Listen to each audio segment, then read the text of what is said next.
আপনাদেরকে প্রথমত শুভেচ্ছা জানাচ্ছি এবং আপনাদের একটু মনে হতে পারে যে টাইটেলে এখানে একটা সভা করছে এটা প্রয়োজনীয়তা কি, কারণ প্রাকৃতিক অক্সিজেন রক্ষা দিবস, অনেক রক্ষা দিবসের কথা শুনেছেন, কিন্তু হয়তো এ ধরনের রক্ষা দিবস সরকারি উদ্যোগে পালিত হচ্ছে না। কিন্তু এটার গুরুত্ব একটু ছোট করে যদি খালি বিবেচনা করি, দেখেন এখানে আমরা সবাই আছি, অক্সিজেন ছাড়া কি আমরা বাঁচতে পারবো? পারবো না।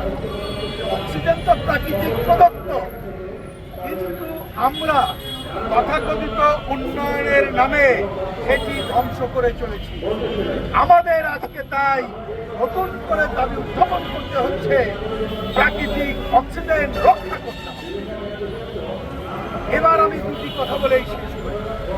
আমি আপনারা যারা এখানে আছেন, আমাদের এই নিউজ কভার করতে এসেছেন, আমি আপনাদের প্রতি একটু আপনারা সম্ভব হলে আমাদের এই সভার পর একটু সিটি কর্পোরেশনে চলে যাবেন। এই যে সিটি কর্পোরেশনের পাশে একটা উদ্যান দেখছেন না, ওটার নাম জোসপাড়া উদ্যান। কিন্তু আপনারা কি জানেন ওই উদ্যানে কতটা গাছ থাকার কথা?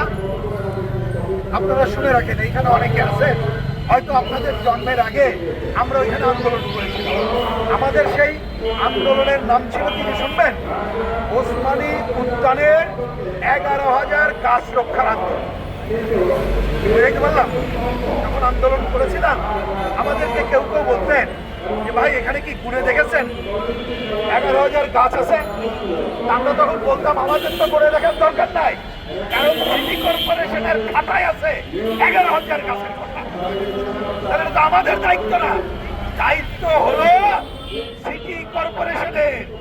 আমি আপনাদেরকে আজকে আহ্বান জানাই, একটু যে সিটি কর্পোরেশনকে জিজ্ঞেস করেন যে ওসমানী উদ্যানের 11,000 গাছের কথা ছিল, কয়টা আছে আপনি আমাদের গুনে দেখান।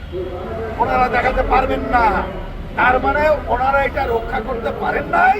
আমরা আন্দোলন করে ওসমানী উদ্যান রক্ষা করেছিলাম, কিন্তু প্রকৃতপক্ষে ওই উদ্যান রক্ষিত হয় নাই। ইতিহাস শুনে রাখেন। ন্যাম ভবন আপনারা দেখেন না, এখন বড় বড় সেমিনার সিম্পোজিয়াম কোথায় হয়? ওই যে চীনবন্দী সম্মেলন কেন্দ্র, ওইটা কিন্তু হওয়ার কথা ছিল এখানে। আমরা বিরোধিতা করেছিলাম এই জন্যে, ওইটা যদি এখানে হয় তাহলে পুরো উদ্যান ধ্বংস হয়ে যাবে। পরে তৎকালীন সরকারকে সরিয়ে নিয়ে যায়। আমাদের এই আন্দোলনে কিন্তু কবি শামসুর রহমান থেকে শুরু করে বাংলাদেশে